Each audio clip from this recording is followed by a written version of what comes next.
তুমি আমার মাবুদের কালাম। পৃথিবীতে 4টা জিনিসের দিকে তাকাইলে সওয়াব হয়। কয়টা? জোরে কান। এইটা একজন আলেমের মুখে হাদিস শুনছিল। 4টা জিনিসের দিকে তাকাইলে ডাইরেক্ট চোখের জ্যোতি বাড়ে, চোখের গুনাহ মাফ হয়, সেকেন্ডে গুনাহ মাফ হয়। 1 নম্বরে হলো কাবা ঘরের দিকে তাকাইলে গুনাহ মাফ হয়ে যায়, তার জীবনের কোনো গুনাহ থাকে না। 2 নম্বরে যদি কেউ কোরআন শরীফ পড়তেও পারে অথবা পড়তে নাও জানে, কোরআন শরীফের ওই কালো অক্ষরের দিকে যদি তাকায় বলে এটা আমার মালিকের কোরআন,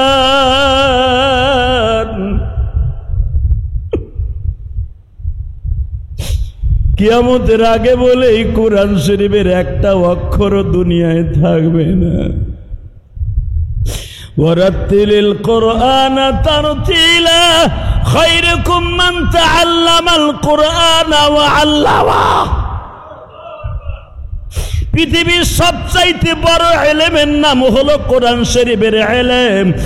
এইটা ভাবিয়া যদি কেউ কোরআন শরীফের দিকে তাকায় থাকে, আমার আল্লাহ বলেন তুই পড়তে পারোস না, গরিব ছিলি, মা বাবা তোরে পড়ায় নাই, কিন্তু আমার কোরআনের প্রেম তোর অন্তরে আছে। যেই চোখ দিয়া তুই কোরআনের দিকে তাকায় আছো, এই বডিটা কোনোদিন জাহান্নামের আগুনে জ্বলবে না। কয়টা গেল? জোরে কর। 3 নম্বরে কোন সন্তান যদি বৃদ্ধ মা বাবা হোক আর যুবক যুবতী হোক, মা বাবার দিকে তেও নেক নজরে তাকায় থাকে, আমার নবী বলেন হজ্জাতাম মাবরুরা। 3 নম্বর হলো কোন সন্তান যদি তার মা বাবার দিকে তাকায় থাকে, ওই চোখের জ্যোতি বাড়ে এবং প্রত্যেকটা নজরে নজরে আল্লাহ রাব্বুল আলামিন একটা কবুল হজের সওয়াব তার আমলনামায় লেখে। কয়টা গেল?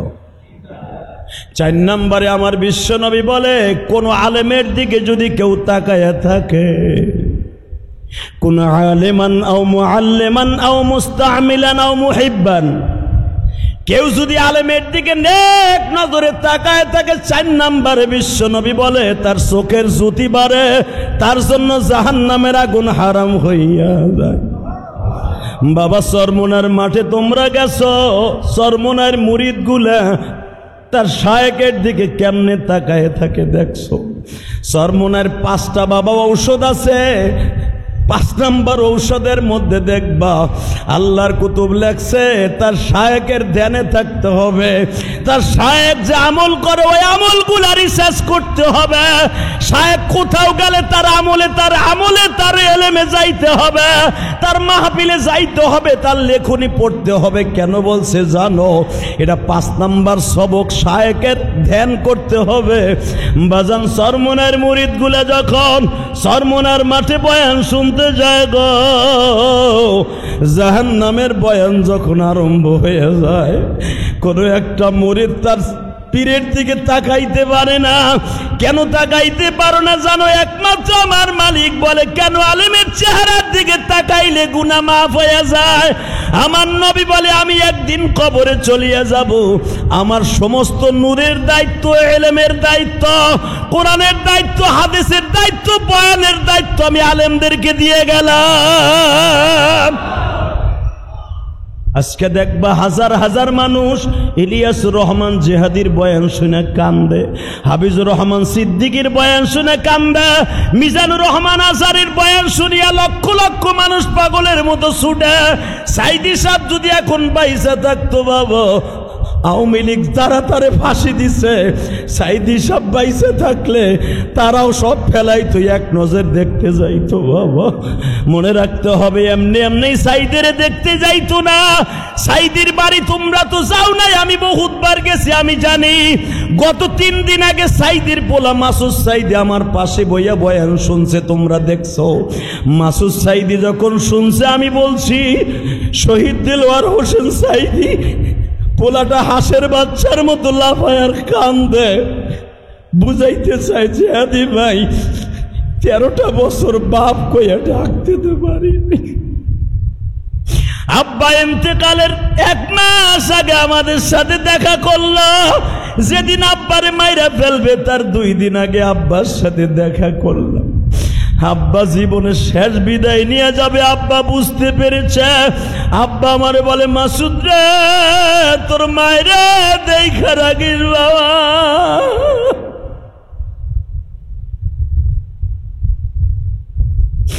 হয়তো যে কোনো মুহূর্তে দুনিয়া ছাইরা চইলা যাব। আমি জানি লক্ষ লক্ষ মুরিদ আমি সাইদির আছে, তাদের সামনে আর কোনোদিন আমি তাফসির করতে পারবো না। আমার হয়তো জেলখানার থেকেই তোরা লাশটা লয়ে যাবি, কিন্তু দোয়া করিস আল্লাহই পারে যত কষ্টই দেখ, কবরের পারে যেন কষ্ট না দেয়। এই জায়গায় তুমি আর আমি যদি হইতাম কি বলতাম, বাড়ি গাড়ি বেচা কি জামিনের ব্যবস্থা করতে পারলি না।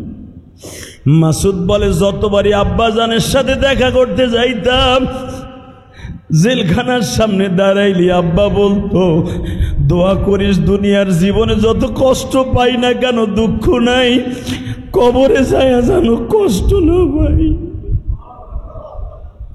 দুনিয়ায় তো বিপদে বললে বাপ যদি অসুস্থ হয় পোলা লইয়া হসপিটালে যায়, পোলা না থাকলে ভাইয়ের বেটারা হসপিটালে লইয়া যায়। কবরে যদি অসুস্থ হয়ে যায় ওইখানে দেখবার মতো কেউ নেই। এই কোরআন তোমার গোমালি, যখন ব্যবসা বাণিজ্যে থাকি প্রাণে বুকি নিয়ে আদর করতে পারি না গো, এখন বাসায় আসছি তোমারে বুকি নিয়ে আদর করতেছি। আমি জানি আমি ঠিক মতো কোরআন শরীফ পড়তে পারি না। আমার স্বামী এই কথাটা বইলেই কোরআনে বুকি নিয়ে কান্ত, কোরআনের চেহারার দিকে তাকাইয়া খুইলা খুইলা পাতাটাই ভাবে ডলত, আর চোখের মধ্যে দিয়া কবির সূরাতে চোখের পানি দিয়া কোরআন শরীফের পাতাগুলা ভিজাইতো। আল্লাহর ওলি আর বুঝতে বাকি নাই গো। আমার আল্লাহ যে বলছে, বান্দা দুনিয়ায় 4টা জিনিস চোখ দিয়ে দেখলেই গুনাহ মাপ। 1 নম্বরে কাবা ঘর দেখলে গুনাহ মাপ, 2 নম্বরে মা বাবার দিকে দেখলে গুনাহ মাপ, 3 নম্বরে কোরআন শরীফের দিকে দেখলে গুনাহ মাপ, 4 নম্বরে আলেমের চেহারা দেখলেই গুনাহ মাপ। এই লোকটা মসজিদে যাইয়া ওয়াজের মাঠে বইয়া 1টা সেকেন্ডের জন্য আলেমের নজর ছাড়া চোখটা সরাইতো না। এই গরিব মানুষটা ওয়াজে যায় আলেমের দিকে এইভাবে তাকায়া থাকতো। কারণ মনে রাখবেন, আলেম যতই খারাপ হোক, আলেমের অন্তরে আছে আমার রসুলের হাদিস, আলেমের মনের মধ্যে আছে বাবা একমাত্র রসুলের হাদিস আর কোরআন। যদি কেউ নবীর কথা মনে করে আলেমের চেহারার দিকে তাকায়া থাকে, বিশ্ব নবী বলে, মান আকরামা আলেমান কাআন্নামা আকরামানি, মান আহাব্বা আলেমান কাআন্নামা হাব্বানি। যে ব্যক্তি আলেমকে সম্মান করলো সে যেন আমি নবীরে সম্মান করলো। বিসমিল্লাহির রহমানির রহিম।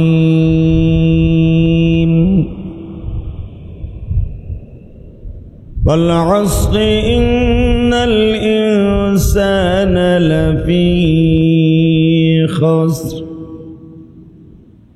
إلا الذين آمنوا وعملوا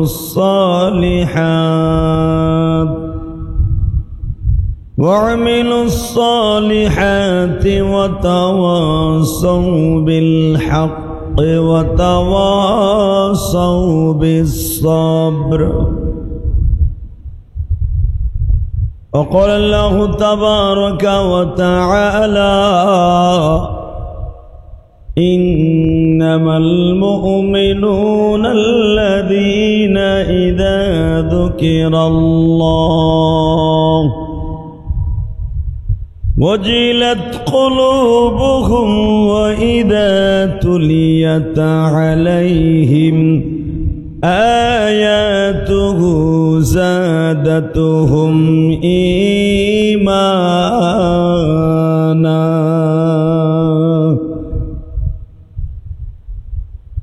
وعلى ربهم يتوكلون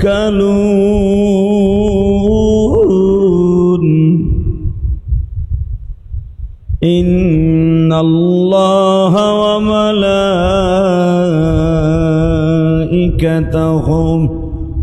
يصلون على النبي يا أيها الذين آمنوا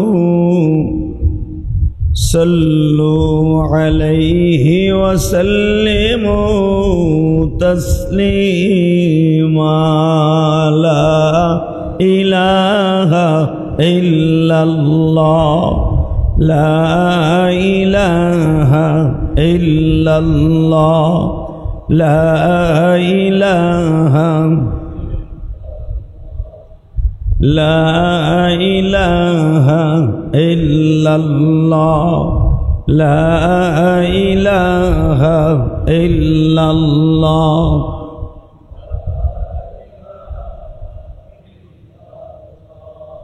لا إله إلا الله لا إله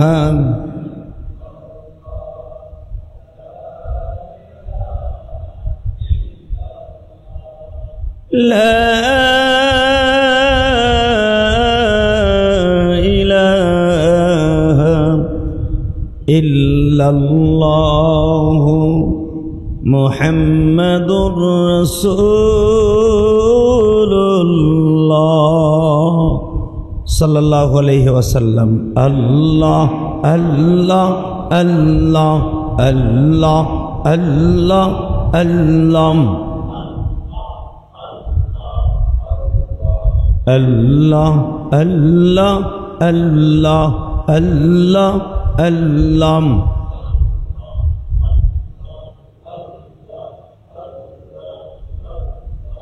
الله الله الله الله الله الله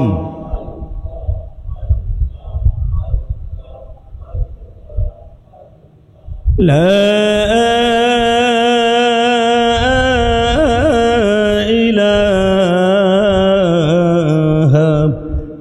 إلا الله محمد رسول আল্লাহর জাকিরিন শাকিরিন মুহিব্বিন মুবাল্লিগিন আল্লাহ রাব্বুল আলামিনের দপ্তরে লাখো কোটি শুকরিয়া আদায় করনেওয়ালা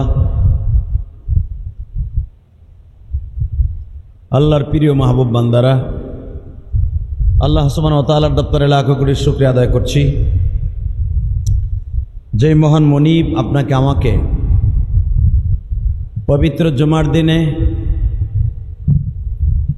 আল্লাহ তাআলা আপনাকে আমাকে অত্যন্ত ভালোবেসে মায়া করে দয়া করে তারই ঘরে আগে আগে এসে বসবার তৌফিক দান করেছেন ওই মহান সত্তার শুকরিয়া জোরে সোরে বলি আলহামদুলিল্লাহ।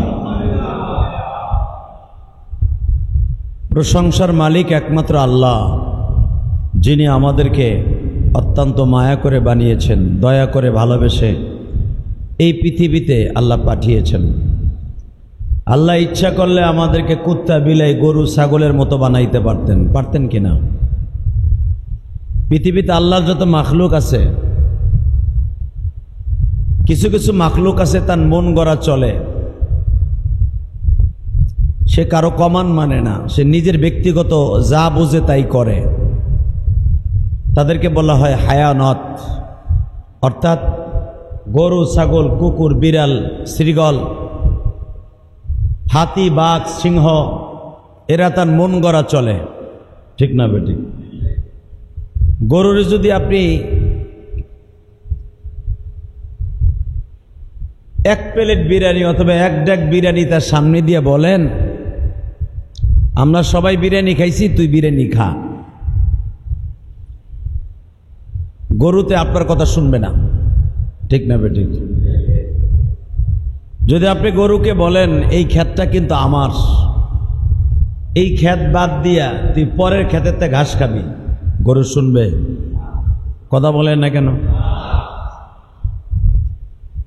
গাভীর পেটে বাচ্চা হয়, আবাল বাছুর হয় না, পুরুষ বাছুর হয় না? ওই পুরুষ বাছুর যখন বালেগ হয়, বালেগ পুরুষ বুঝবেন, ওই বালেগ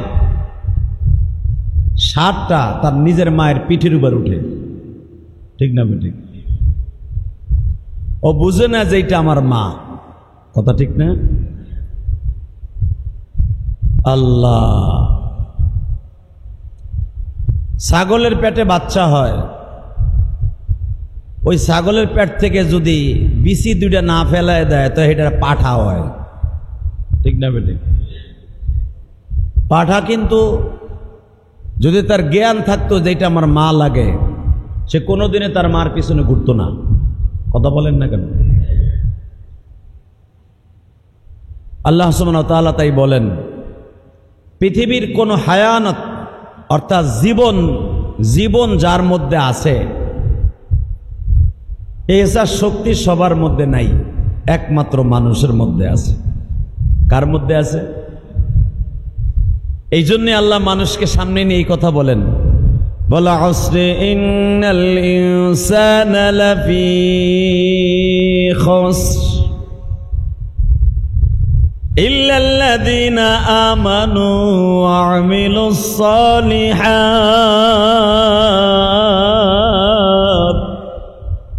ওয়াল আসর। আল্লাহ এখানে 5 ওয়াক্ত নামাজের মধ্যে আসরের ওয়াক্তের কসম খায় আল্লাহ বলতেছেন, ওয়াল আসরি ইন্নাল ইনসানা লাফি খুসর। যাদের মধ্যে হায়ানাত আছে, জীবন আছে, সবচেয়ে দামি হলো মানুষ। সবচেয়ে কি? জোরে কন, আরো জোরে। দামি কি? তাও আল্লাহ কোরআনে বলে, ওয়ালাকাদ কাররামনা বানি আদম, লাকাদ কাররামনা বানি আদম। আমি পৃথিবীতে যত হায়ানাত বানিয়েছি তার মধ্যে সবচেয়ে দামি, আশরাফুল মখলুকাত, আশরাফ মানে দামি, সম্মানিত, প্রিয়, আমার পেয়ারা, তারা হলো মানুষ। তারা কে? জোরে কান। আপনি কি মানুষ না? গর্ব করে বলেন তারা কি? আবার হায়ানাতের মধ্যে আরো কিছু মাখলুক আছে যারা আমার কাছে প্রিয় না, এই প্রিয় বস্তুর খেদমতের জন্য বানাইছি। যেরকম গরু, ঘোড়া, হাতি, বাঘ, ভাল্লুক, হরিণ, যত পশু পাখি আছে, মুরগি, হাঁস, যা কিছু আছে, এগুলো আমার বান্দাদের খেদমতের জন্য বানাইছি, ঠিক না? জোরে কন, আরো জোরে। আমরা প্রশ্ন করতে পারেন, বাঘ আবার কোন খেদমতের লেগে বানাইছে? বাঘ মানুষের কি খেদমতের লেগে বানাইছে? সে তো মানুষ পাইলেও কামড় দিয়ে খায় ফেলায়, ঠিক না বেটি? হ্যাঁ, এখানেই তো কথা। বনে, যেই বনে বাঘ থাকে ওই বনে হরিণ থাকে। কথা কন। হরিণ আপনি তালাশ করলে এখানে পাবেন? কথা কন না কেন? এই সরাইল কি, এই যে ঝিলমিল শহরে বন জঙ্গল কম আছে, এই যে আপনি যাবেন, বহুত বন জঙ্গল গ্রামের বাড়িতে আছে, সব জঙ্গলে কিন্তু হরিণ নাই। কারণ হরিণ জানে আমারে পাহারা দেওয়ার জন্য মানুষ লাগবে না, আমারে পাহারা দেওয়ার জন্য কুত্তা বিলাই লাগে না, আমারে বাঁচাবার জন্য, আমার পাহারা দেওয়ার জন্য বাঘ লাগবে। কথা বলেন না কেন? কেন বাঘ লাগবে? মানুষ যদি জানে যে এই বনে হরিণ আছে, আমি হরিণ 1 কোটিও যদি হয় একদিনে সাবা করে হেলাবে 2 পায়া জানোয়ারে। কথা কয় না কে? বাঘ যে একটা জানোয়ার, ওর 4 পা, 4 পাওয়া বাঘে আমারে খাইব না, আমারে খাইব 2 পাওয়া জানোয়ারে। কথা কন না কেন? আর বাঘ, মানুষ যদি জানে 2 পাওয়া জানোয়ারে জানে যে এখানে বাঘও আছে হরিণও আছে, ও কেন আর বাপেও যাবে না ওখানে। তা আমি হরিণকে পালার জন্য, আমার রক্ষণাবেক্ষণের জন্য বাঘ দরকার, সিংহ দরকার। কথা বলেন না কেন? আমি সিংহের সাথে বাঘের সাথে লড়াই করে বাঁচতে পারবো, দুই পায়া জানোয়ারের সাথে লড়াই করে আমি বাঁচতে পারবো না। এটা হরিণ জানে। এই জন্য যেই বনে বাঘ থাকে ওই বনে হরিণ থাকে। বোঝেন নাই কেন? তাহলে হরিণ পালার জন্য, সৌন্দর্যের জন্য, বান্দাদের সৌন্দর্যের জন্য আল্লাহ বাঘ তৈরি করে রেখে দিয়েছেন বান্দার খেদমতের জন্য। সুবহানাল্লাহ বিহামদিহি। আর যদি সুন্দরবনে বাঘ না থাকতো, সুন্দরবনের সৌন্দর্যই নষ্ট করে ফেলতো অসুন্দর মানুষে। কথা বলেন না কেন? আফ্রিকার জঙ্গলে যদি বাঘ না থাকতো, আফ্রিকার জঙ্গল আর জঙ্গল থাকতো না, ওটারে মঙ্গল বানায় হেলাইতো এই দুই পায়া জানোয়ার মানুষে। কথা কন? এই জন্য বলেন দুনিয়া সব মাখলুককে আমি বান্দার খেদমতের জন্য বানাই দিয়েছি।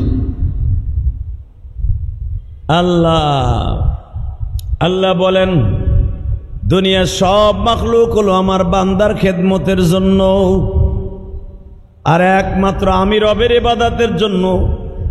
ওমা খালাকতুল জিন্না ওয়াল ইনসা ইল্লা লিয়াবুদুন। আমি একমাত্র মানুষকে বানাইছি আমার ইবাদতের জন্য। গরু ছাগল কুত্তা বিলাইকে আমি একবারও বলি নাই 5 ওয়াক্ত নামাজ মসজিদে যাইয়া পড়বি, ঠিক না? তোমার বাড়ির একটা কুকুরকেও আমি বলি নাই ইলিয়াসুর রহমান জেহাদি মসজিদ বানিয়েছে, অন্তত 1 ওয়াক্ত নামাজ পড়িয়াস। হালাকি আমি একজনকে বলেছি লাকাদ কাররামনা বনি আদম ইন্নাস সালাতা তানহা আনিল ফাহশাই ওয়াল মুনকার। আল্লাহ রাব্বুল আলামিন বলেন আমি দুনিয়ায় যত মাখলুক বানাইছি তার ভিতরে একমাত্র আমার ইবাদতের জন্য মানুষ বানাইছি। এই মানুষ যখন আমি মালিকরে সিজদা দেই,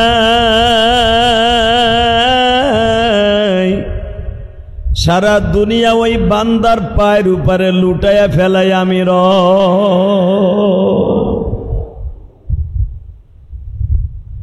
এই মানুষকে টার্গেট করে আল্লাহ বলেন আমি একটা সময়ের কসম খায়া বললাম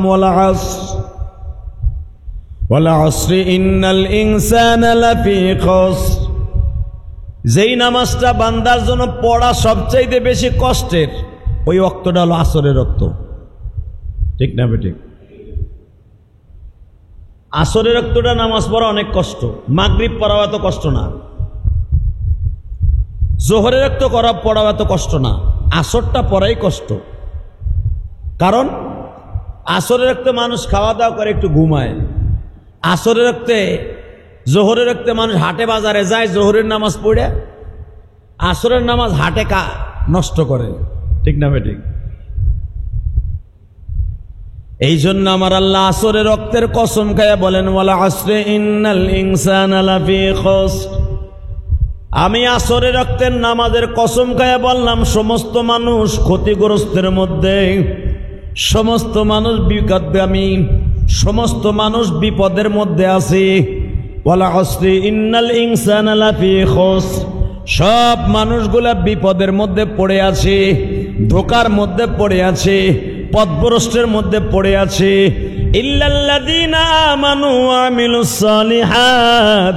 কেবলই মাত্র, কেন মাত্র, একমাত্র ওই মানুষগুলা বিপদের মধ্যে নাই, কোনো ধোকার মধ্যে নাই, যারা আমি রবের পর ঈমান এনেছে, নেক আমল করেছে, 5 ওয়াক্ত নামাজ তার অ্যাকাউন্টে জমা করেছে। আমি রব বললাম তার কোনো টেনশন নাই। ইল্লাল্লাযীনা আমানু ওয়া আমিলুস সালিহাত। ঈমান এনেছে, নেক আমল করেছে, ভালো রাস্তায় চলেছে। ওয়া তাওয়াসাউ বিল হাক্কি ওয়া তাওয়াসাউ বিস সবর। আমার রাস্তায় মানুষকে ডাক দিয়েছে, ধৈর্য ধারণ করেছে বিপদের সময়। বিপদ পাইয়াই তারা অধৈর্য হয় নাই, বিপদ পাইয়াই তারা আমি আল্লাহরে ভুলে যায় নাই। বিপদ দেখাই কিন্তু আমার বান্দা আমি মাওলারে ভুলে নাই। জ্বর হইছে, কলেরা হইছে, বসন্ত হইছে, ব্যবসা খারাপ, রেজেকের ব্যবস্থা নাই, দোকানে অন্য দোকানে ব্যবসা আছে, তার দোকানে ব্যবসা কম, অধৈর্য হই না হইয়া রবের প্রশংসা করছে গো। আমি রব তার প্রশংসাটা মনে রাখছি। আল্লাহ রাব্বুল আলামিন বলেন ক্ষুধার্ত অবস্থাও প্রশংসা করছে, না খাইয়াও প্রশংসা করছে, খাইয়াও প্রশংসা করছে। আমি ওই ডেটটার দিনটা মনে রাখছি। আমি রব আগামী বছর এই দিনে এই সময় তার এত পরিমাণ সম্পদ দিব, আমার বান্দা বুঝিয়াও কুল পাইব না। 2025 সালের ঈদ আমার বান্দার ভালো হয় নাই, ব্যবসা ভালো না, রেজেক নাই, বিবি অসুস্থ, মা অসুস্থ, সন্তান অসুস্থ, চারিদিক দিয়ে টাকা কামাইছে ঠিকই, সব টাকা ডাক্তারের পিছনে শেষ, কিন্তু ডাক্তারের পিছনে টাকা খরচ করছে, ব্যবসা ভালো না, কিন্তু আমার বান্দা অধৈর্য হয় নাই। ইল্লাল্লাযীনা আমানু ওয়া আমিলুস সালিহাত ওয়া তাওয়াসাউ বিল হক ওয়া তাওয়াসাউ বিস সবর, হকের পথে রইছে, ধৈর্য ধারণ করছে। আমি রব 2026 সালের রমজান মাসটা তার জন্য এমন করে দিব, 5 বছরের ব্যবসা 1 বছরের মধ্যে কাজ আদায় করে দিব। বাসানরে আমার আল্লাহ কত সুন্দর করে তার কালামের মধ্যে বলেন, ওয়াল আসরি ইন্নাল ইনসানা লাফি খুসর। তোর ভয় নাই, তোর কোনো চিন্তা নাই বান্দা, তুই ক্ষতিগ্রস্ত হবি না, তুই ক্ষতির মধ্যে নাই গো। একমাত্র কারা জানোস? ইল্লাল্লাযীনা আমানু ওয়া আমিলুস সালিহাত, যারা নেক আমল করছর, পয়সাও কামাইছর। কথা কর না কেন? পয়সা আমরা কামাই নাই? বেটা আমরাও তো কোটি কোটি টাকা কামাই, আলহামদুলিল্লাহ বলতে পারলা না? আমি ইলিয়াস রহমান জেহাদি, এই যে বাংলাদেশে যারা বক্তা আছে, যারা সরকারি চাকরি করে, কই একজনকেও তো সরকার দুদকের মামলায় ধরলো না, দইরা বাটাম দিল না। জয় বেটা সারা বছর কামাইছর, 15 বছর কামাইছর, দেখ তুই ইলিয়াস রহমান জেহাদি কোন জায়গায় কি রাখছে, দেখ তো অমক সদরউদ্দিন কোন জায়গায় কি রাখছে। তারা জানে আমরা আমলও করেছি, ইবাদতও করেছি, কারো মাথায় বাড়ি দিয়ে আনি নাই, আল্লাহকে সন্তুষ্ট করার জন্য খরচও করেছি, আল্লাহর রাস্তায় দানও করেছি, বউ সওয়াল মানে ঘরেও ঘুমাইতেছি, আরামে মৃত্যুর আগ পর্যন্ত ঘুমাইও থাকবো। কথা বলে না কেন মিয়া? আল্লাহর কথা কি মিথ্যা? আল্লাহ নিজে কোরআনে বলে, ওয়াল আসর, আমি আসরের রক্তের কসম খাইয়া বললাম, সব মানুষগুলা ক্ষতিগ্রস্তের মধ্যে। আপনি ভাবেন ডোনাল্ড ট্রাম্প আরামে ঘুমায়, এই যে আমেরিকার প্রেসিডেন্ট ডোনাল্ড ট্রাম্প আরামে ঘুমায়, ওই এক পাতা ঘুমের বড়ি খাইয়া, বিদেশি মদ খাইয়াও বাটপাড্ডার ঘুমায় না। কথা কর না কেন? এই যে মুদি আকাটা মুদি, এই মুদিটায় যেইভাবে মুসলমানগুলাকে মারতাছে, মনে রাখবেন ভারতবর্ষ এমন একটা দেশ, পৃথিবীর অধিকাংশ নবী ভারতে আসছে। এই সুবহানাল্লাহ জোরে কোন, জোরে জোরে জোরে। পাকিস্তানেও এত নবী আসে নাই, যেই পরিমাণ নবী ভারতে আসছে। আপনি জানেন ভারতে এত পরিমাণ নবী, অনেক নবীর কবর ভারতে। যারা ভারতে একবার ঢুকছে, এই ভারতের নাম কিন্তু ভারত না, এটার নাম হিন্দুস্তান। কি নাম? জোরে কান, নাম কি? এই আকাড়া মুদির গোষ্ঠী রাখছে ভারত।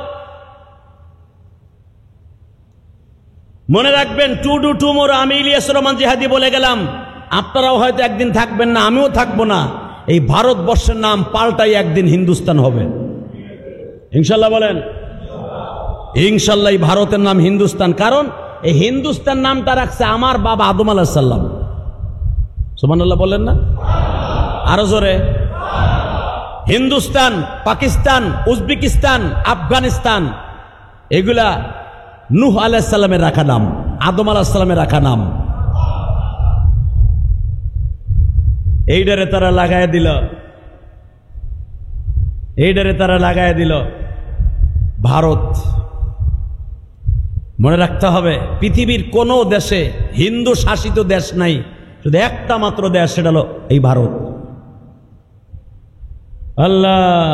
আর পৃথিবীর সবচাইতে বড় যুদ্ধের দামামা বাজবে এই ভারত থেকে, এটা নবীর ভবিষ্যৎবাণী। জোরকান মারহাবা। গাজওয়ায়ে হিন্দ শোনেন নাই? গাজওয়ায়ে হিন্দ নাম, যেটা বুখারীতে আসছে গাজওয়ায়ে হিন্দ। এই হিন্দুস্তান থেকে প্রথম সেনা প্রধান নিযুক্ত করা হবে। সারা পৃথিবীতে সর্বপ্রথম কালেমার পতাকা যেই সমস্ত দেশে উত্তালিত হবে, উড্ডীন হবে, ওই দেশগুলোর ভিতরে 1 নম্বর থাকবে হিন্দুস্তান। আলহামদুলিল্লাহ বলেন। আমি দেখাই দেই, পৃথিবীর সবচেয়ে বড় বেরেনিয়ান আলেমদের পরে হুসাইন আহমদ মাদানি, আনোয়ার শাহ কাশ্মীরি, এদের বাড়ি কিন্তু হিন্দুস্তান। আলহামদুলিল্লাহ বলে না কেন? হাসান বসরি ছিলেন পৃথিবীর সর্বপ্রথম ওলি। হাসান বসরি এমন একজন ওলি, দেখবেন পৃথিবীতে যত অলির সিঁড়ি আছে, যত অলির সিঁড়ি, অলির সিঁড়ি বোঝেন না? এই অলির সিঁড়ির মধ্যে সবচাইতে যত অলির গোড়া আছে, সব অলির গোড়া হলো হাসান বসরি। কে নাম কি? এই হাসান বসরি রহমাতুল্লাহ আলাইহে, উনি কিন্তু সাহাবীদের পরেই সবচেয়ে বড় ওলি। এই যে আব্দুল কাদের জিলানী বলেন, আবু হানিফা বলেন, এবং যত বড় বড় বুজুর্গ বলেন, ইমাম শাফি বলেন, ইমাম মালিক বলেন, সব ওলির ওলি হলো হাসান বসরি। সুবহানাল্লাহ জোরে কোন, আরো জোরে। এই যে সরমনায় শায়েকের যে সিলসিলা, এটাও হাসান বসরি হলো ওই পর্যন্ত। কারণ হাসান বসরির পরেই হইতেছে হযরত হাসান রাদিয়াল্লাহু তাআলা, আর হাসান রাদিয়াল্লাহু তাআলার পরেই হইতেছে বিশ্বনবী মুহাম্মদ রাসূলুল্লাহ। তাহলে বুঝেন হাসান বসরির স্টপ কোন জায়গায়। হাসান বসরি রহমাতুল্লাহ আলাইহি একদিন স্বপ্নে দেখাইতেছে ইলহামের মাধ্যমে, অমক গ্রামে উজবেকিস্তানের অমর একটা লোক মারা গেছে, তার জানাজা তুমি যাও। সুবহানাল্লাহ বললেন না? হাসান বসরি রহমাতুল্লাহ আলাইহি এত বড় বুজুর্গ, যিনি হাসান রাদিয়াল্লাহু তাআলার বংশের মানুষ, রসুলের বংশের মানুষ, কিন্তু বসরা শহরে তারা বসবাস করতেন। যেরকম আমি দেখাই দেই, আমার বাড়ি গোপালগঞ্জ, তাই না? অনেকের বাড়ি আছে শরীয়তপুর, মাদারীপুর, রংপুর, দিনাজপুর, আছে না? বেটায় বাড়ি করছে এই যে সরাইল ক্লাবের এখানে, একে গ্রিন সিটিতে। ধরেন আপনি মারা গেলেন, আপনার বাড়ি কুড়িগ্রাম, আপনার কবর দিল এইখানে, কথা কন না কেন? অথবা আপনার লাশ লয়ে গেল কুড়িগ্রামে, অথবা গোপালগঞ্জে, অথবা মাদারীপুর আপনার বাড়ি, শরীয়তপুর বাড়ি, আপনি বসবাস করছেন কিন্তু একে গ্রিন সিটিতে, কিন্তু আপনার কবরটা লেগে গেছে কোথায়? শরীয়তপুরে। আবার অনেকে আছে ঢাকায় বসবাস করছে, ঢাকায় কবরটা দিয়ে দেয়, এলাকা নিয়ে লাভটা কি? আছে না নাই? আছে। মনে রাখবেন, হাসান বসরি রহমাতুল্লাহ আলাইহি যদিও হাসানের বংশের মানুষ, আলীর বংশের মানুষ, রসুলের বংশের মানুষ, কিন্তু তার বাপ দাদারা হিজরত করে হাজ্জাজ ইবনে ইউসুফের অত্যাচারে এবং ওই জামানার পাপিষ্ট বাচ্চাদের অত্যাচারে বসরা শহর ইরাকে চলে গেছে। এরকম আছে না অনেকে? অনেক সিলেটি মানুষ দেখবেন জন্মসূত্রে সিলেটে বাড়ি, তার কবর আছে এখন লন্ডনে, আছে না নাই? কেন? জন্মসূত্রে বাড়ি লন্ডনে, বাড়ি সিলেটে, তার কবর হয়ে গেছে সেই ব্রাইটন, কবর হয়ে গেছে সে ওল্ড সিটি, সেই লন্ডনের ওল্ড সিটি হোয়াইটচ্যাপল একটা কবরস্থান আছে লন্ডনে, একবারে শহর সিটির মধ্যে।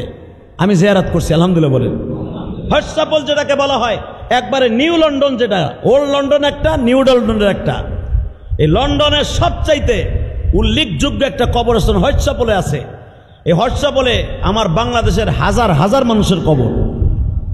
আলাকে বাড়ি সিলেট, রংপুর, আমাকে ফরিদপুর, শরীয়তপুর, গোসাইরহাটের কয়েকজনের কবর লন্ডনে আছে।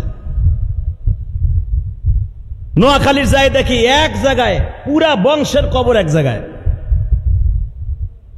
বাজানরে ভালো করে বুঝবেন, হাসান বসরি রহমাতুল্লাহ আলাইহি এত বড় একজন বুজুর্গ, যিনি হলেন সাহাবীদের রক্তের ধারাদার অন্তরে, দুনিয়ার সব ওলির কর্ণধর তিনি।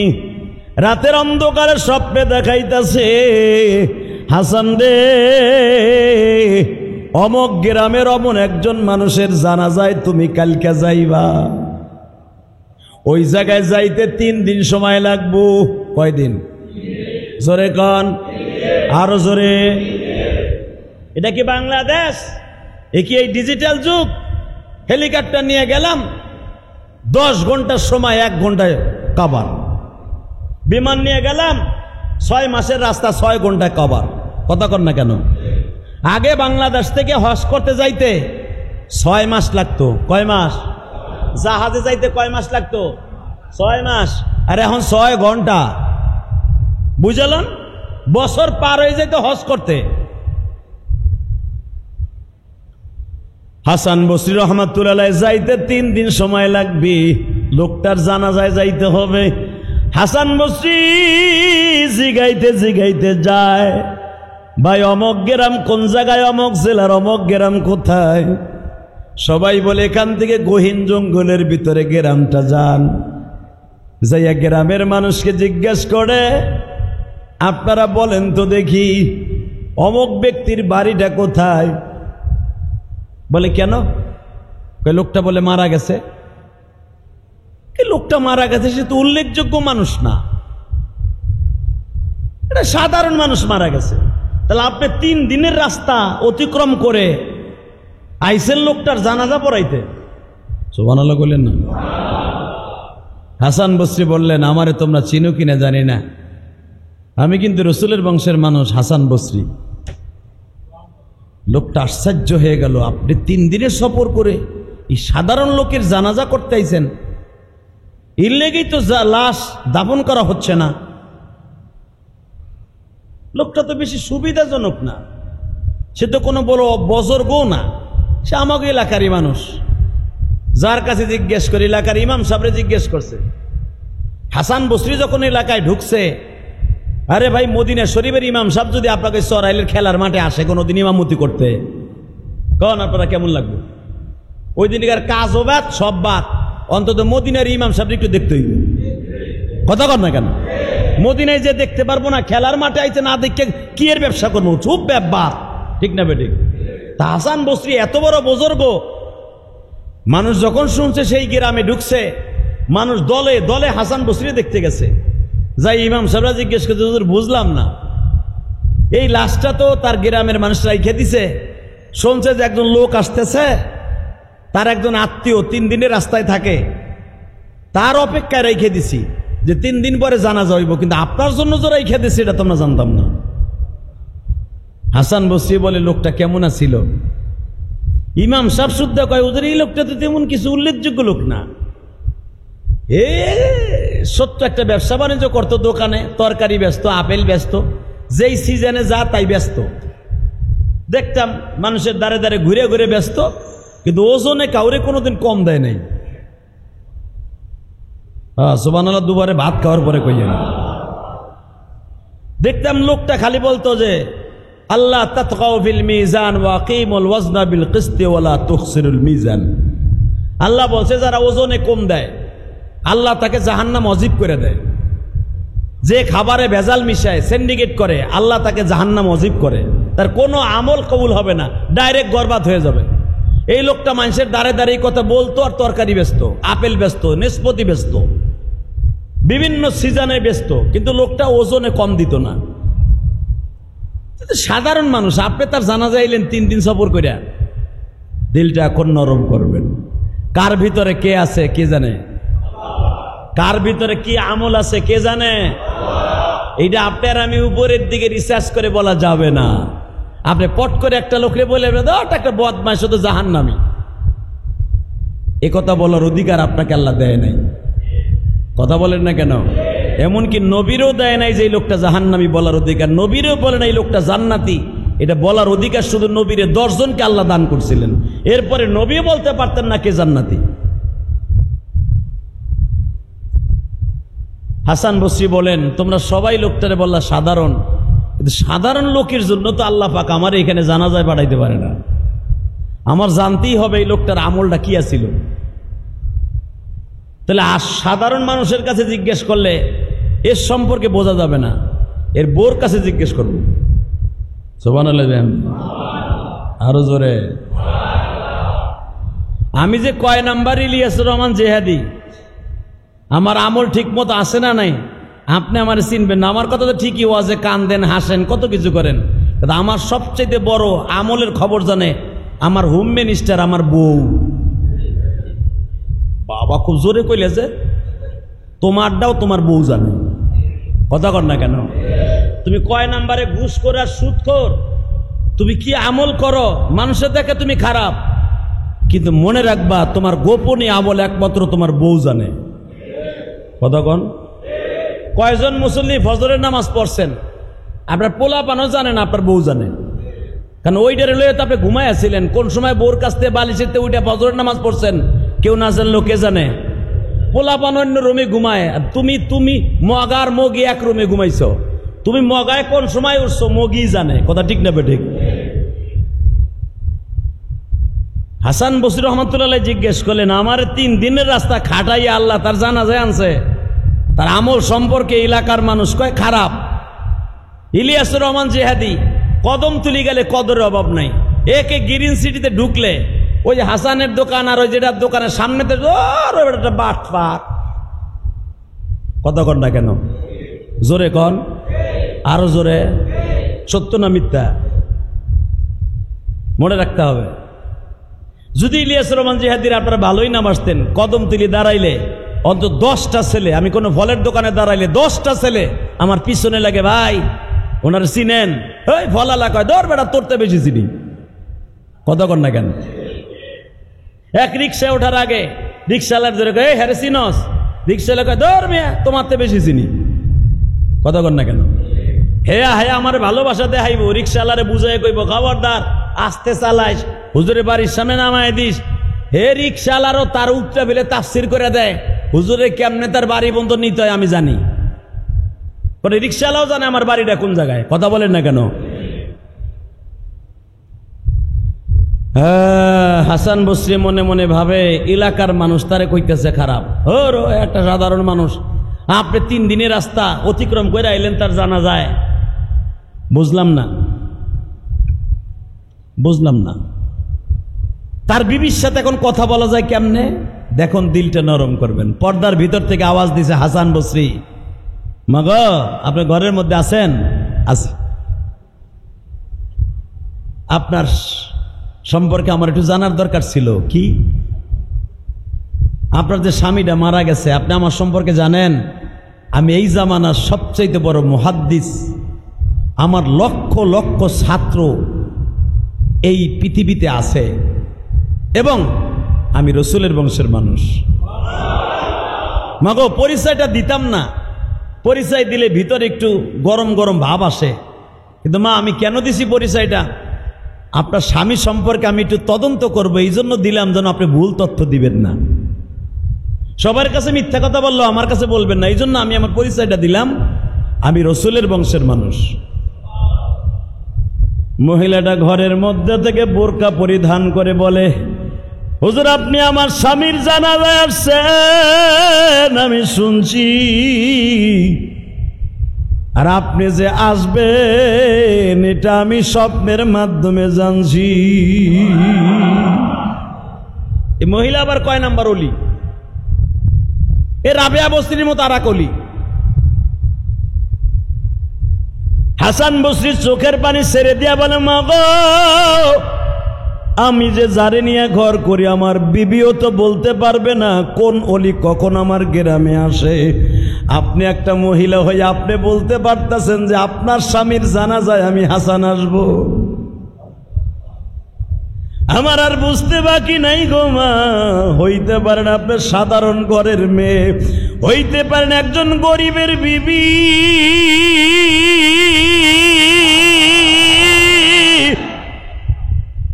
কিন্তু আপনার আমল আমার মাওলার কাছে প্রতিনিয়ত প্রতিদিন কবুল হয়।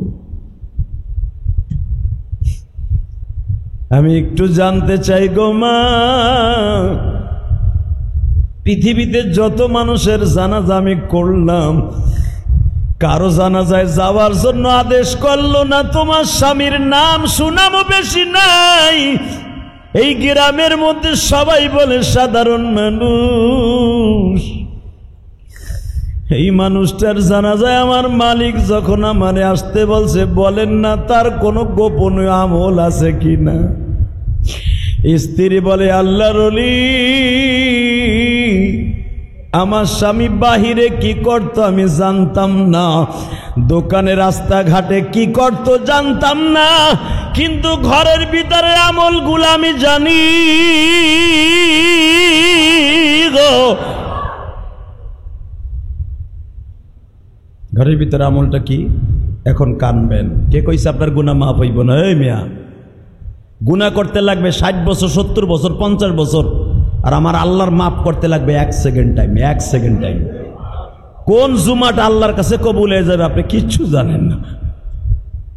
এই সাধারণ কাঁচা মিয়াজ মরিচ ব্যস্ত এই লোক জামানার সবচাইতে বড় অলিরে বলে তার জানাজায় যাইতে আল্লাহু আকবার বলতে পারে না।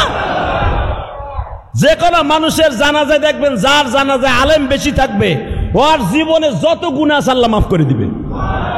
এই যে আলেম উলামার জানাজায় লক্ষ লক্ষ আলেম কেন হয়?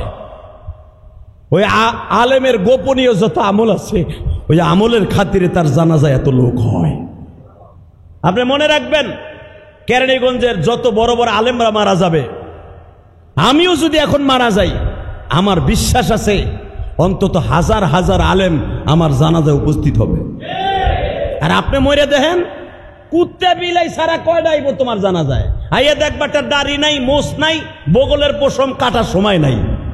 কথা কন না কেন মিয়া? কিসের বাহাদুরি দেখাও তুমি? কেরানীগঞ্জের এই যে ফেরিঘাট মসজিদের ফরিদুজ্জামান সাহেব অনেক দিনের আলেম, তার বাবাও আলেম ছিলেন, উনি মারা গেলে দেখেন হাজার হাজার আলেম তার জানাজায় উপস্থিত হবে। ঠিক না বেঠিক? জোরে বলেন। বেশি না, আপনার এই সরাইল মসজিদের খতিব সাহেব মারা যাক, যদি তার এই এলাকায় বাড়ি থাকে, হাজার হাজার আলেম তার কবরে দাঁড়ায় দোয়াও করবে, জানাজাও শরীক হবে। এই যে আম্মাদ সাদি কালীগঞ্জ বড় মসজিদের মারা গেছিল, আপনারা দেখছেন কিনা জানি না, অন্তত 60 থেকে 70 হাজার আলেম তার জানাজায় হাজির হয়েছিল। কোথায় সিলেট, কোথায় মাদারীপুর, কোথায় রংপুর, শত শত গাড়ি পুরা এখান থেকে নিয়ে কদমতলি থেকে নিয়ে চুনকুটে চৌরাস্তা কালীগঞ্জ পর্যন্ত খালি বাস আর বাস ছিল। এ তো তার এই জানাজায় কালীগঞ্জের, তার সিলেটের জানাজায় এর থেকে আরো 10 ডবল লোক হয়েছে।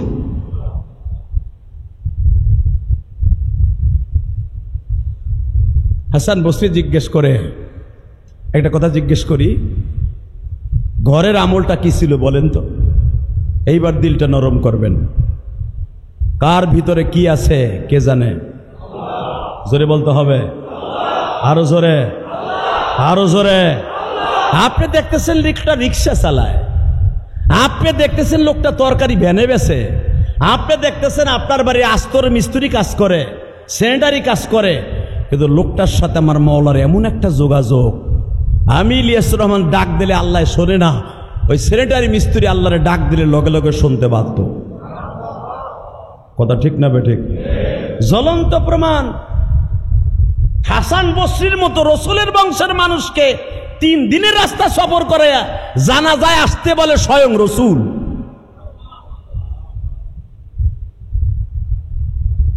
আরে তার বিবি বলে, হুজুর আমি দেখি না উল্লেখযোগ্য কোনো আমল আছে, তবে আমি আমার স্বামীরে 5 ওয়াক্ত নামাজ আজান দেওয়ার সাথে সাথে দেখছি পড়ছে।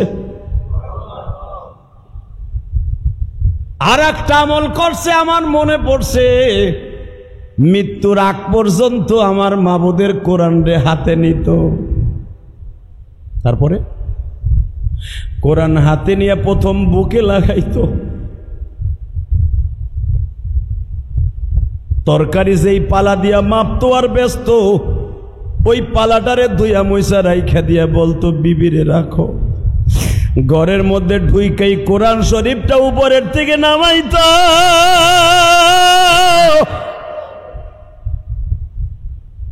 সর্বপ্রথম কোরআন শরীফটা বুকের মধ্যে নিয়ে আধা ঘন্টা কাঁদতো।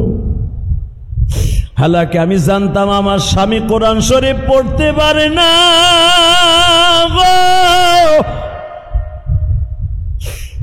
আমার জানা মতে আমার স্বামী 10টা কোরআন শরীফের সূরা পড়ে, আর বেশি পারে না। ফাতিহা থেকে আলাম তারার উপরে আমার স্বামী আর মুখস্থ জানতো না, কিন্তু কার কাছ থেকে জানে ওয়াজ শুনছে আজ থেকে 30 বছর আগে।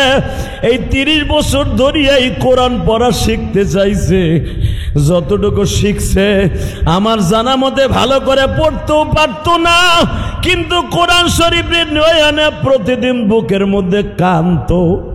আর 10টা মিনিট কোরআন শরীফের দিকে এইভাবে তাকায়া তাকায়া চোখের পানি দিয়ে বুক বাসাইতো। তুমি আমার মাবুদের কালাম। পৃথিবীতে 4টা জিনিসের দিকে তাকাইলে সওয়াব হয়। কয়টা? জোরে কান। এইটা একজন আলেমের মুখে হাদিস শুনছিল। 4টা জিনিসের দিকে তাকাইলে ডাইরেক্ট চোখের জ্যোতি বাড়ে, চোখের গুনাহ মাফ হয়, সেকেন্ডে গুনাহ মাফ হয়। 1 নম্বরে হলো কাবা ঘরের দিকে তাকাইলে গুনাহ মাফ হয়ে যায়, তার জীবনের কোনো গুনাহ থাকে না। 2 নম্বরে যদি কেউ কোরআন শরীফ পড়তেও পারে অথবা পড়তে নাও জানে, কোরআন শরীফের ওই কালো অক্ষরের দিকে যদি তাকায় তাকায় বলে এটা আমার মালিকের কোরআন,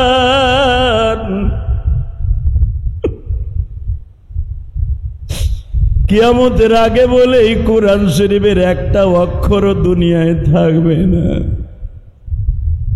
ওয়ারাত্তিলিল কুরআনা তারতিলা খায়রুকুম মান তাআল্লামাল কুরআনা ওয়া আল্লামা।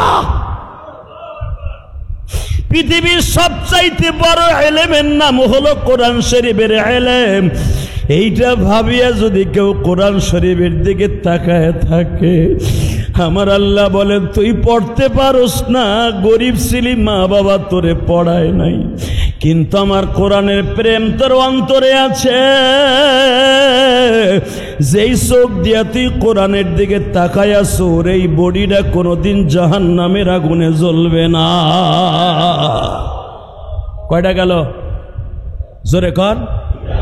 3 নম্বরে কোনো সন্তান যদি বৃদ্ধ মা বাবা হোক আর যুবক যুবতী হোক, মা বাবার দিকে তেও নেক নজরে তাকায় থাকে, আমার নবী বলেন হজ্জাতাম মাবরুরা।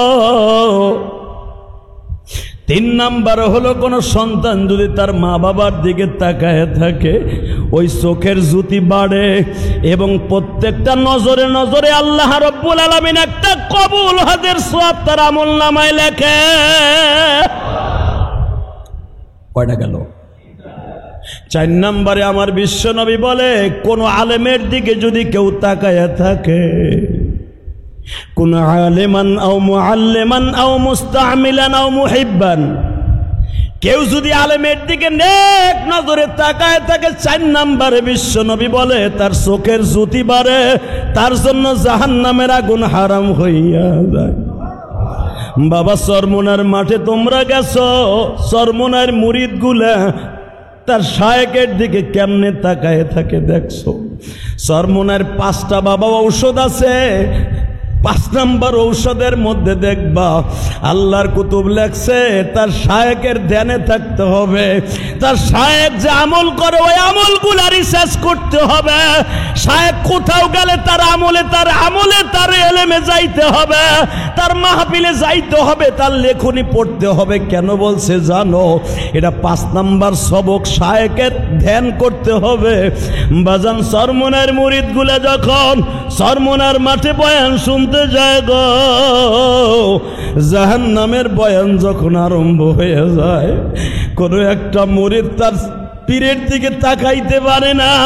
কেন তাকাইতে পারো না জানো? একমাত্র আমার মালিক বলে কেন আলেমের চেহারার দিকে তাকাইলে গুনাহ মাফ হয়ে যায়।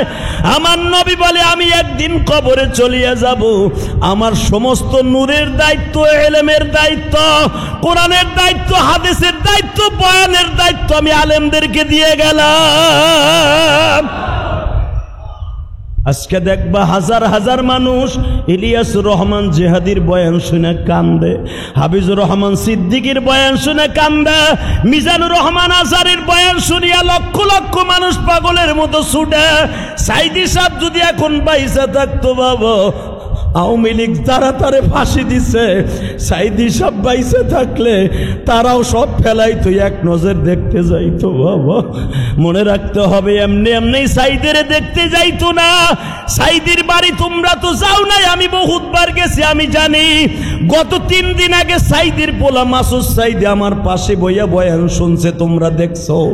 মাসুদ সাইদি যখন শুনছে, আমি বলছি শহীদ দিলওয়ার হোসেন সাইদি পোলাটা হাঁসের বাচ্চার মতো লাফায় আর কান্দে, বুঝাইতে চাই যে আদি ভাই 13টা বছর বাপ কইয়া ডাকতে তো পারিনি। আব্বা ইন্তেকালের 1 মাস আগে আমাদের সাথে দেখা করলো। যেদিন আব্বারে মাইরা ফেলবে তার 2 দিন আগে আব্বার সাথে দেখা করলাম। আব্বা জীবনের শেষ বিদায় নিয়ে যাবে, আব্বা বুঝতে পেরেছে। আব্বা আমারে বলে, মাসুদ রে তোর মায়েরা দেখা রাখিস বাবা।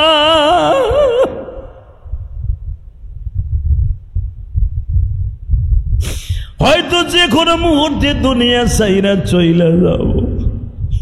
আমি জানি লক্ষ লক্ষ মুরিদ আমি সাইদির আছে, তাদের সামনে আর কোনোদিন আমি তাফসির করতে পারবো না।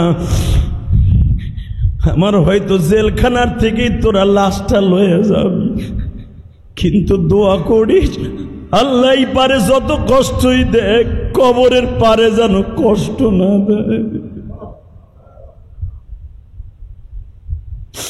এই জায়গায় তুমি আর আমি যদি হইতাম কি বলতাম, বাড়ি গাড়ি বেচা কি জামিনের ব্যবস্থা করতে পারলি না।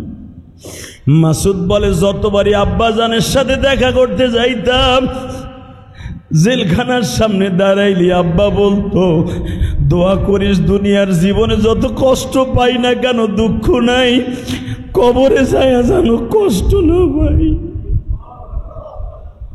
দুনিয়ায় তো বিপদে পড়লে বাপ যদি অসুস্থ হয় পোলা লইয়া হসপিটালে যায়,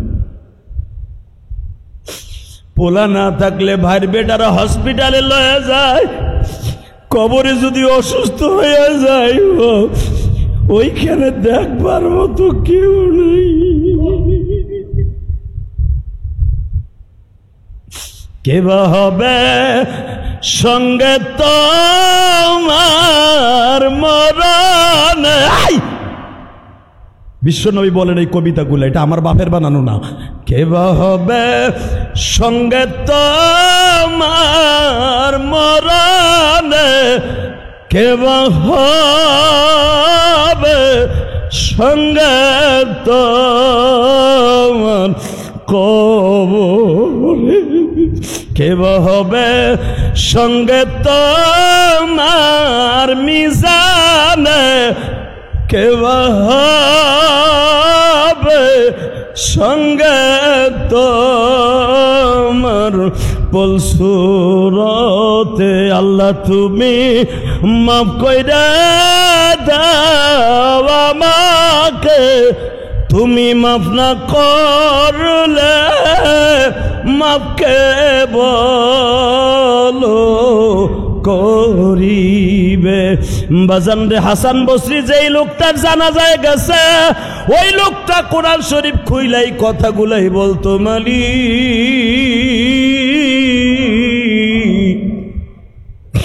এই কোরআন তোমার গো মালিক।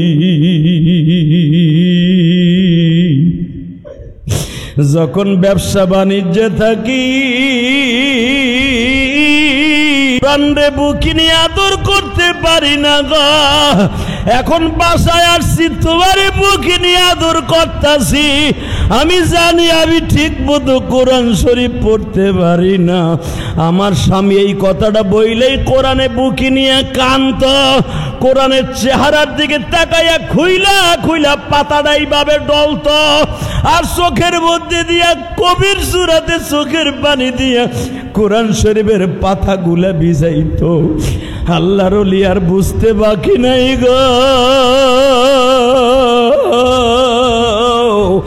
আমার আল্লাহ যে বলছে, বান্দা দুনিয়ায় 4টা জিনিস চোখ দিয়ে দেখলেই গুনাহ মাপ।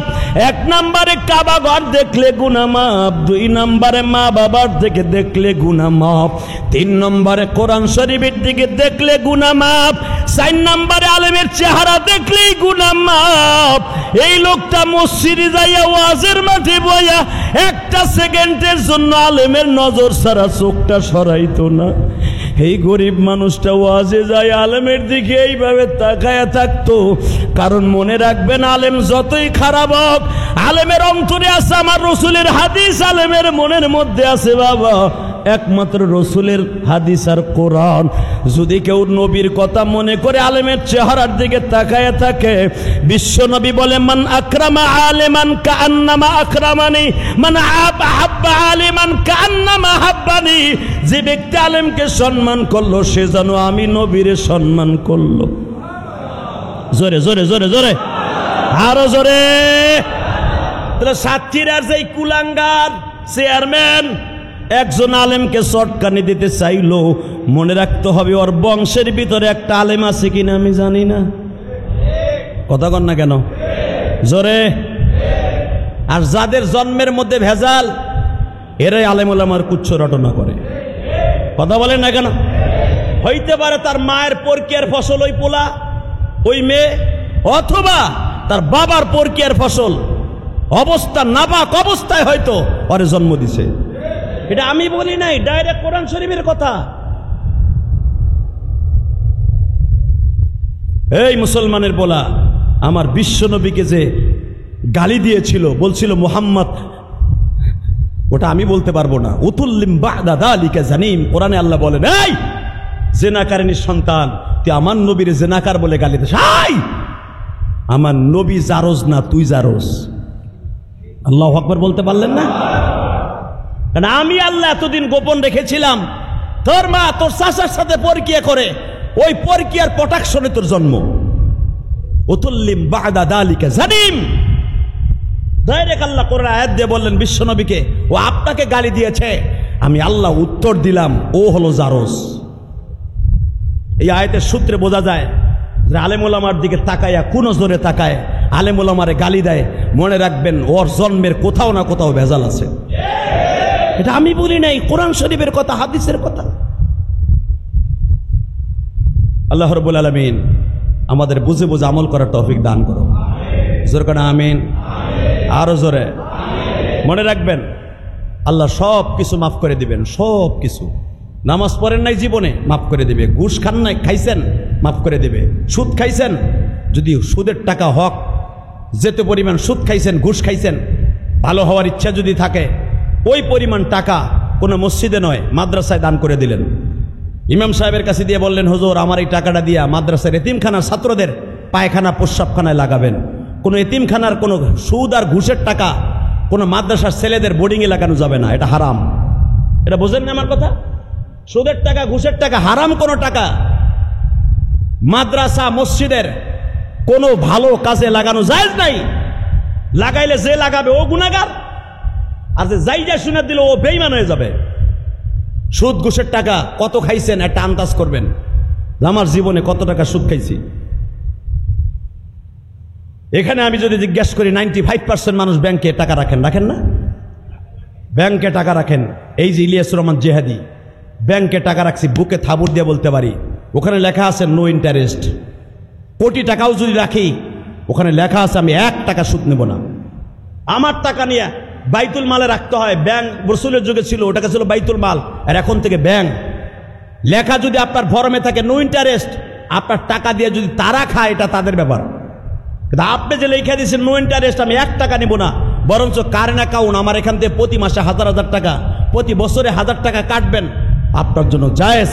সুদের গুণ আপনার অ্যাকাউন্ট উঠবে না। আলহামদুলিল্লাহ বলেন। এইভাবে কয়জনে লেখেন, কোন চান্দু লেহে দিয়ে আসেন। 2 কোটি টাকা রাখলে আপনার হিসাব থাকে মাসে আমার অন্তত 50,000 টাকা তাইব। এই নিয়ত করে তো রাখেন। এত বড় কোরবানি কে দিবেন যে 2 কোটি টাকায় আমার 40,000 টাকা মাসে সুদ দেবে সরকার? এটা আমি না নিয়া বাস আমি লিখে দিয়ে আসবো নো ইন্টারেস্ট। না, এত বড় ইমানদার আপনি হন নাই। আলেম ওলামা সারা গ্যারান্টি সহকারে বলতে পারি, কোন আলেম টাকা ব্যাংকে রাখে ওখানে লিখে দেয় ফরমে নো ইন্টারেস্ট। কোনো ইন্টারেস্ট, কোনো সুদ আমরা নিব না, সুদবিহীন। এই মুসলমানের পোলা ভালো করে বুঝেন। এখন যদি এরকম খাইয়া ফেলাইছেন কি করবেন? এই টাকাগুলো এক জায়গায় করে যে কোনো এক এতিমখানা, মসজিদের না এতিমখানায় দিয়ে আসবেন। হুজুর আমার এই টাকাটা পায়খানা প্রস্রাবে লাগাই দিয়েন। কিসের টাকাটা জানার দরকার নাই। যদি পায়খানা প্রস্রাবে লাগাই দিয়েই থাকে আপনার সওয়াব হয় নাই, কিন্তু এই টাকা দিয়ে আপনার চাইরানোর সওয়াব হবে না। আপনাকে আল্লাহ বাঁচাবার জন্য আল্লাহ এই কাজটা করেছেন। আপনি যদি 5,000 কোটি টাকাও পায়খানা প্রস্রাবখানায় দিয়ে যদি মনে করেন এটা আমার বাথরুম আমার টাকায় হয়েছে, তুমিও বেঈমান, আর যেটা গ্রহণ করছো ওইটাও বেঈমান। সুদের টাকা এত ঘৃণিত টাকা, যেরকম পায়খানা কেউ বেলের শরবতের মতো গোলাইয়া চেনি দিয়ে খাইব না, সুদের টাকাও সোয়াবের নিয়ত করে দিয়া সোয়াবের আশা করা, ওই রকম করাও সবচেয়ে মারাত্মক গুনাহ। অতএব যদি বাঁচতে চান এইভাবে নিজেকে গঠন করে কবরে যান, ইনশাল্লাহ আশা করছি মাপ পাবেন। ইনশা দুনিয়া কয়দিন রে ভাই, কয়দিন থাকবেন? যেমন লাগবো না, লাগবে তো। আল্লাহ রাব্বুল আলামিন সুদ খাইছেন জীবনে, মাফ করে দিছে আল্লাহ। জেনা করছেন, আমাদের দেশে জেনার কোনো বিচার নাই, আপনি খালেস তওবা করলে মাফ পেয়ে যাবেন। আলহামদুলিল্লাহ বলেন। আফগানিস্তানের মতো, সৌদি আরবের মতো আমার দেশে জেনার গুনাহ বিচার নাই। এই জন্য যদি আপনি জেনা করে থাকেন, খালেস তওবা করছেন, মাফ করে দেবে আল্লাহ। কিন্তু একটা জিনিস আল্লাহ কোনোদিনও মাফ করবে না, শুনতে মন চায় না? একটা মেয়ের সাথে জেনা করছেন, মাফ করে দিব। জীবনে এক ওয়াক্ত নামাজ পড়েন নাই, মাফ করে দিব। ঈদের নামাজটাও পড়েন নাই, একটা রোজাও রাখেন নাই, মাফ করে দিব আল্লাহ। গ্যারান্টি দিলাম আমি ইলিয়াস রহমান যদি গ্যারান্টি দিলাম এই গুনাহগুলো আল্লাহ মাফ করে দিবে। কিন্তু একটা গুনাহ আল্লাহ আপনাকে মাফ করবে না, সেটা হলো গীবাতের গুনাহ। আল গীবাতু আশাদ্দু মিনাজ জিনা, আস-সালাতু আশাদ্দু মিনাজ জিনা, আজ-যাকাতু আশাদ্দু মিনাজ জিনা। যাকাত, রোজা, নামাজ, হজ, যাকাত থেকে মারাত্মক গুনাহ হলো মানুষের গীবাত বলা। এর জন্য আমরা পরহেজ থাকি, ইনশাআল্লাহ বলেন। সবাই পারবো তো ইনশাআল্লাহ? আল্লাহ আমাদের সবাইকে কবুল করুক, জোরে করে আমিন।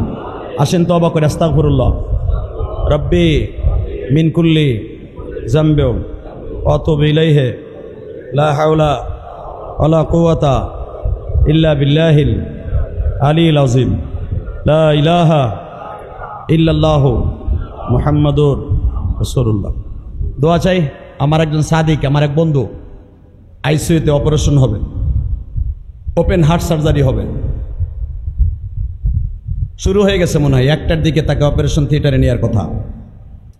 অত্যন্ত বিনয়ের সাথে দোয়া চেয়েছেন। ওপেন হার্ট সার্জারি আপনারা তো দেখেন নাই, আমি দেখছি। আমি যখন রিং পরাইছি আমি তো বুঝি এটা কত কষ্টের। সব দেখা যায়, চাইছে সব দেখা যায়। আপনার শরীরের, আপনার হাড়ের সাথে কত হাজার রগ আছে, কতটা শিরা আছে, সব আপনি দেখতে পারবেন।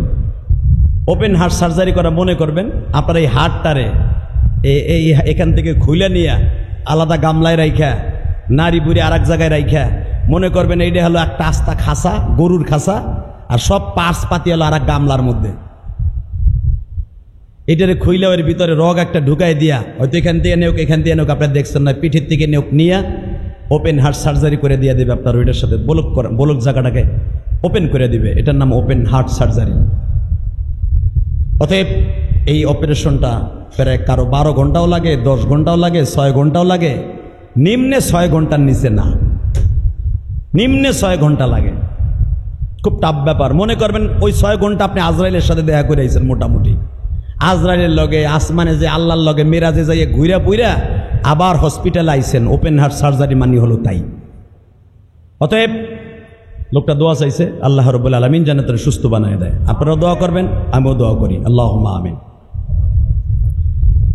ربنا ظلمنا أنفسنا وإن لم تغفر لنا وترحمنا لنكونن من الخاسرين اللهم اغفر لنا ولوالدينا رب ارحمهما كما ربياني صغيرا। মালিক তুমি যদি একটু তাকায়া দেখতা গো, জুমার নামাজের বয়ান শুনে লেবুর রসের মতো পানিগুলা ঝরে। আহারে কবে যেন হায়াতে জিন্দেগি শেষ হয়ে যায় মালিক।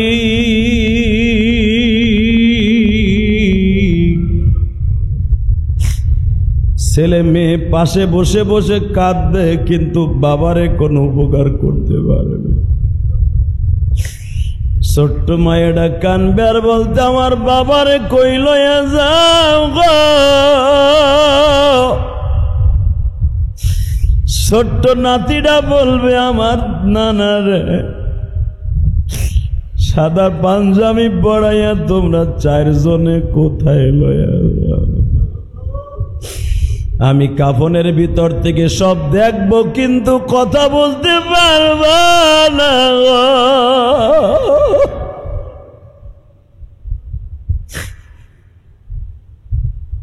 কবরের কাছে নিয়ে যখন আমারে নামাবে,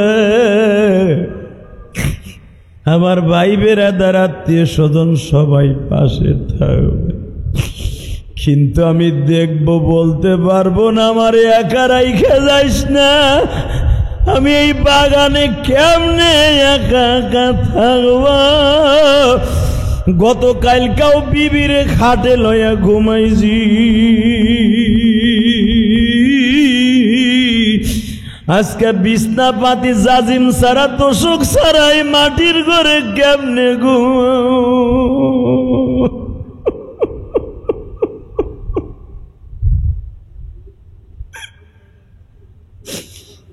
আমি চাইয়া চাইয়া দেখবো আর কানবো, কিন্তু আমার কথা কেউ শুনবে না।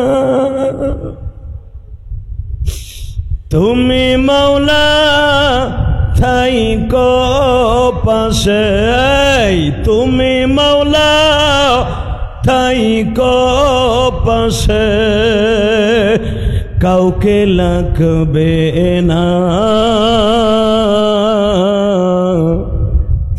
রহমতেরি নজর দিয়া একবার তাকাও না। তোমার বান্দা কান্দে মাওলা মসজিদে বয়া। যুবক, তোমার বান্দা কান্দে মাওলা জুমায় বসিয়া। রহমতেরি কোলে লইয়া মাফ করো না। রহমতেরি কোলে লইয়া মাফ করো না। কেমন আছে আমার বাবা, কেমন আছে মা? অন্ধকার কবরে মালিক মাফ করো না। আল্লাহ দেখো সন্তানগুলি কান্দে, যেই বাবা একটা তরমুজ কিনা খাওয়াইতে বাবা মনে মনে ভাবতো এত টাকা দিয়া তরমুজ কিনলে বাজার করব কি দিয়া? আজকে আমি তরমুজ কিনা খাই বাবা কবরে। আল্লাহ মেহরবানি করে আমাদের বাবা মারে মাফ করে দাও, কবরটা জান্নাতের বাগান বানায়া দাও। আল্লাহ দাদা দাদিরে মাফ করে দাও। আল্লাহ নানা নানিরে মাফ করে দাও। আল্লাহ অনেক মা বোন বাসায় বসে হাত তুলে, কারো স্বামী নাই, কারো সন্তান নাই, কারো মা নাই, কারো বাপ নাই। মেহরবানি করে প্রত্যেকের বাবা মায়ের কবরটা জান্নাতের বাগান বানায় দাও। তুমি না কইছো সন্তান যখন কান্দে তোমার খুব মায়া লাগে? আল্লাহ যারা জুমার মসজিদে বয়ে বয়ে কান্দে এদের প্রত্যেকের বাবা মারে মাফ করে দাও, কবরটা জান্নাতের বাগান বানায় দাও। আল্লাহ এই যে 2 দিন আগে তোমার এক বান্দা আমার মসজিদে টাকা দিয়ে গেছে। আল্লাহ মতিঝিল থেকে হোটেল, বিশাল বড় হোটেলের ব্যবসায়ী, আল্লাহ ইকবাল মসজিদে 50,000 টাকা দিয়ে কেঁদে কেঁদে বলে যায়, হুজুর আমার আব্বাসকে দুনিয়ায় নাই। আল্লাহ শরিয়াতপুর গোসারাট বাড়ি ইকবালের, মতিঝিল বিশাল বড় একজন ব্যবসায়ী, কানাডায় তার বাড়ি আছে, অস্ট্রেলিয়ায় বাড়ি আছে। আল্লাহ শরিয়াতপুর গোসারাট বাড়ি। আল্লাহ ইকবালের বাবাকে তুমি মাফ করে দাও, আর মাকে তুমি কবুল করে নাও। আল্লাহ তোমার এই বান্দিকে কবুল করে নাও। আল্লাহ ইকবালের ব্যবসা বাণিজ্যে বরকত দিয়ে দাও। আরো যারা এই মসজিদ মাসে দান করে তাদের দানগুলো কবুল করে নাও। আল্লাহ আজকে চিড়িয়াখানা, বোটানিক্যাল গার্ডেন বাড়ি, এই জুমার নামাজ পড়তে আইছে মিরপুর থেকে। আল্লাহ আমার ভাই দোয়া চাইছে, তার স্ত্রীও আমার বাসায় আসছে। আসার সময় 1000 টাকা দিয়ে বলে আপনার মসজিদে দিলাম, আমার মায়ের জন্য বাবার জন্য দোয়া করেন। আল্লাহ তোমার এই বান্দিকে কবুল করে নাও। আল্লাহ তার সন্তান পরীক্ষা দিচ্ছে, আয়ে পরীক্ষায় ভালো রেজাল্ট করার তৌফিক দাও। সারা বাংলাদেশে আমার ভাই বোনেরা পরীক্ষা দিচ্ছে, আল্লাহ এইচএসসি পরীক্ষা, তাদের পরীক্ষা ভালো রেজাল্ট করার তৌফিক দাও। আল্লাহ আমাদের সন্তানগুলো যারা লেখাপড়া করে তাদেরকে কবুল ও মঞ্জুর করে নাও। ওয়া সাল্লাল্লাহু তাআলা আলা খায়রি খালকিহি মুহাম্মাদ ওয়া নূরি আরশি সাইয়্যিদিনা মাহুম বিরহমাতিকা ইয়া আরহামার রাহিমিন।